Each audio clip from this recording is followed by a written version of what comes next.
Dans la précédente vidéo, nous avons vu la fonction recherche V. Mais le petit souci, lorsqu'on recopiait vers le bas la formule, on avait des diasénats, ce qui est logique puisqu'on n'avait rien saisi dans valeur cherchée. Donc très rapidement, je vais t'expliquer comment ne pas afficher les diasénats. Donc ça, c'est déjà cool. Lorsque tu vas recopier vers le bas, donc s'il n'y a rien de saisi, on n'aura pas de diasénat. Mais très important aussi, imagine que tu as, par exemple, on va reprendre l'exemple de l'employé, où tu as le nom, prénom, adresse, etc. Tu as beaucoup d'informations à afficher. Tu ne vas pas, par exemple, faire 40 fois la formule. Okay, donc là, on va voir un truc très important pour recopier la formule, mais sans avoir de soucis. C'est parti. Si je reprends le tableau précédent, nous avons donc recopié vers le bas la formule et évidemment, on a des diasénats. Je vais effacer tout. Voilà, ici, voilà. Et là, je recopie ma formule et nous avons effectivement des diasénats qui s'affichent. Pourquoi? Parce que j'ai rien saisi en A15. Alors évidemment, comme je disais tout à l'heure, si on imprime cette addition dans le restaurant, ça ne va pas faire joli d'avoir des diasénats. Donc premier objectif, on va voir comment ne pas afficher les diasénats. Et ensuite, après, on verra comment modifier la formule de façon à ce que lorsque je vais recopier vers la droite, d'accord, je n'ai pas de, par exemple, j'ai 10 correspondances à afficher, je ne vais pas faire 10 fois la formule, mais on a une petite modif à faire. Alors, première chose, alors là, exceptionnellement, on ne va pas utiliser l'assistant fonction. Encore une fois, je veux t'habituer à saisir à la main certaines formules. On va donc modifier la fonction recherche V. On va tout simplement utiliser la fonction si. Donc là, si tu ne connais pas la fonction si, je t'invite à aller voir le tuto qui traite cette fonction. Je fais un petit rappel, on a le test logique, la valeur si vrai, la valeur si faux. Alors, le test logique, ça va être si A14 est vide, d'accord, alors ne rien faire, afficher du vide. Sinon, on effectue la fonction recherche V. On va donc se placer tout en haut, tu as ta formule, recherche V avec A14, etc.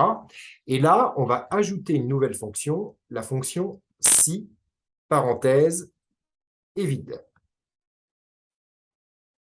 J'ouvre une autre parenthèse. Alors attention, si c'est une fonction, et vide, c'est une fonction. Derrière la parenthèse, à droite de la parenthèse, il va falloir lui dire qui, quoi est vide. Donc là, en l'occurrence, ça va être A14. Donc si A14 est vide.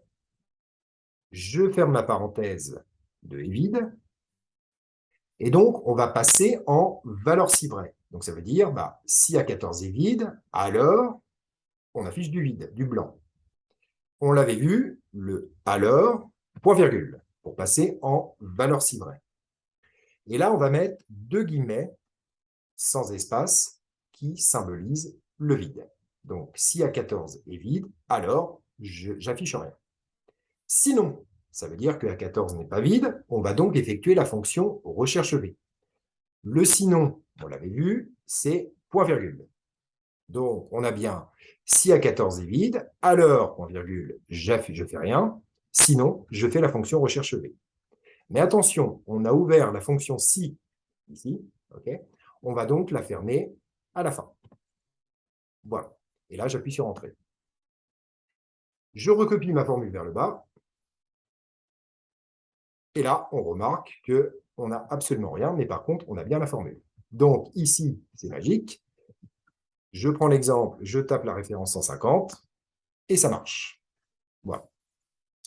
Donc, si est vide est hyper pratique pour que ça soit plus joli dans le tableau. Deuxième point, bon là, j'ai que deux colonnes puisque je veux afficher que le menu et le prix unitaire, mais on va prendre l'exemple que j'ai beaucoup de colonnes. D'ailleurs, on va faire un petit exemple. Ici, on va changer. Alors, ce n'est pas logique. On va mettre, par exemple, je sais qu'il y avait dans le tableau, on a par exemple les catégories. On va faire une colonne catégorie. Voilà. La quantité, ça n'a rien à voir. C'est le nombre de plats qu'on achète. Voilà.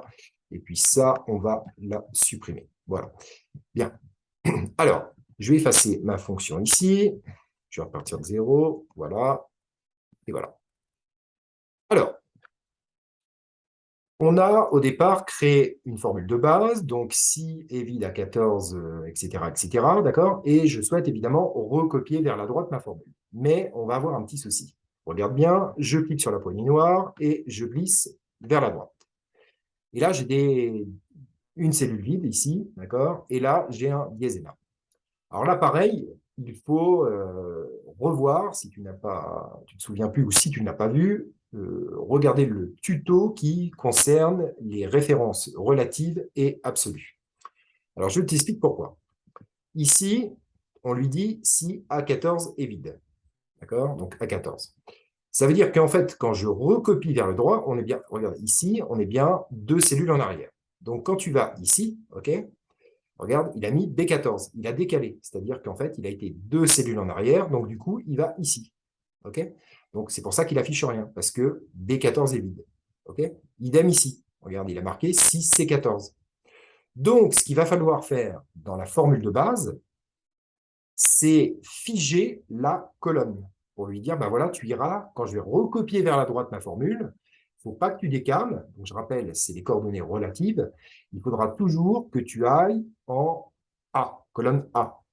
Donc, on va figer juste le A ici, d'accord? On va mettre un dollar à gauche du A pour figer. Comme ça, quand je vais recopier vers la droite, d'accord, il ira toujours dans la colonne A. Okay, il ne va pas décaler B, C, etc. OK? On fait la même chose pour la recherche. Donc, je rajoute un petit dollar. Ici, je cherche mon dollar, voilà, il est là, OK. Donc là, c'est bon, OK. Et j'appuie sur Entrée. Donc là, jusque-là, pas de souci.